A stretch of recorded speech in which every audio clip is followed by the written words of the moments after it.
Ô Caio, por que é tão difícil ver a simplicidade do evangelho dentro do contexto evangélico?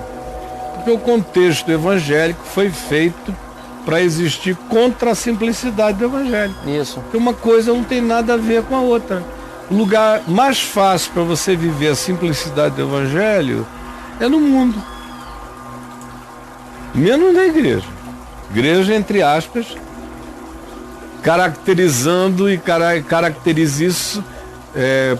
caracterize-se assim a maior parte das igrejas. Mas não precisa ser igreja doida dessas que a gente acusa aqui, denuncia. Pode ser igreja sóbria, também não aguenta a simplicidade do evangelho. É qualquer uma, né? Uma vez eu cheguei numa igreja, numa cidade muito próspera do Brasil, e numa das igrejas mais prósperas do Brasil. Rica mesmo. Só gente rica eu conhecia, muita gente rica daquela igreja. Presidentes de banco, de grandes conglomerados, empresários industriais, políticos, presidentes de autarquia, gente muito, muito interessante na cidade e no estado.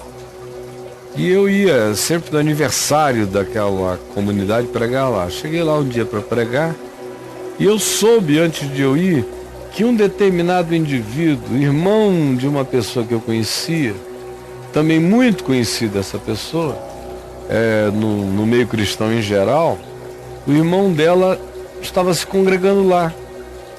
E eles não eram evangélicos. Esse irmão tinha se convertido recentemente. Mas o irmão mais velho dele é conhecido no Brasil inteiro, no mínimo, como personalidade. Aí eu falei, é verdade que o irmão do fulano está se congregando aí com vocês? Ah, tá. Aí quando eu estou lá no púlpito, alguém me mostrou, olha, o irmão do fulano está ali.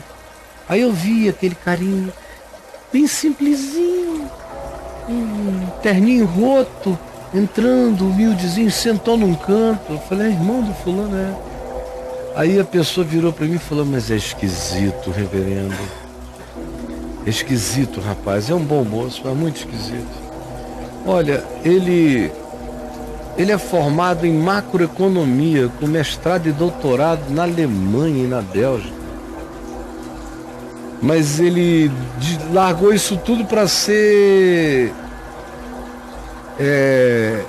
trabalhar na roleta do ônibus, ser cobrador. Cobrador de ônibus. Cobrador de ônibus. Aí ele se converteu como cobrador de ônibus. Não foi nem o evangelho de cara que fez isso nele. Foi uma decisão anterior. Aí ele se converteu, veio para cá, passou a se congregar com a gente.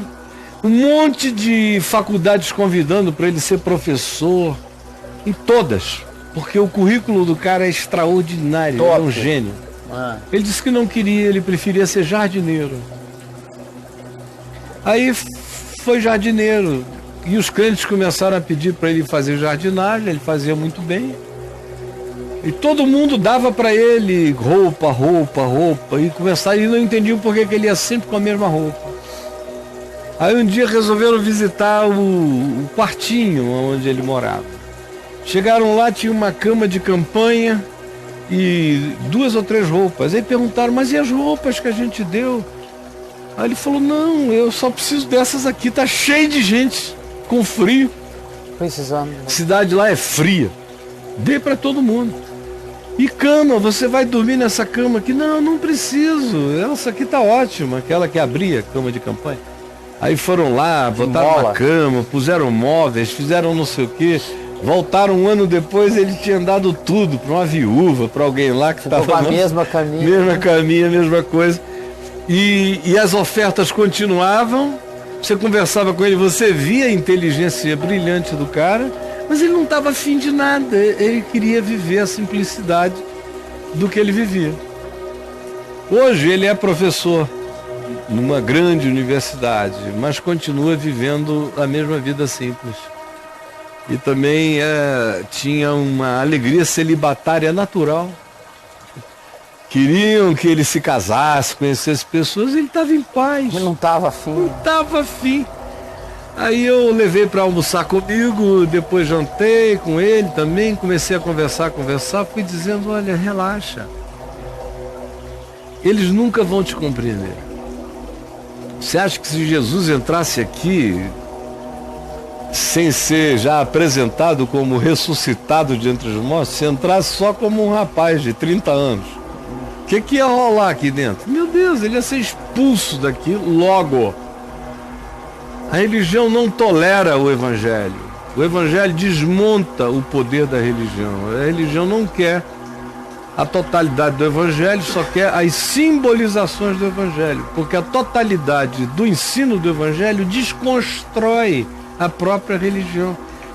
A essência do evangelho é o pior inimigo da própria religião, destruindo-a. A religião cultua lugares sagrados, se dedica a tempos, dias, datas, horas, vive do ritual das celebrações, reencena as mesmas coisas, gosta e precisa ser celebrada como um centro de convergência, como lugar da representação de Deus.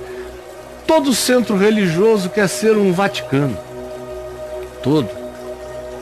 E Jesus trabalha contra isso. Entre vós não será assim, não será desse modo. Entre os reis da terra que é assim, entre os estados da terra que é assim, entre tudo da terra que é assim, mas entre vós não será assim.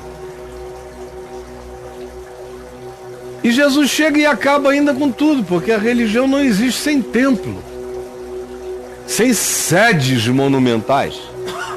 E Jesus diz que Deus não tem sedes, não habita em construções feitas por mão humana.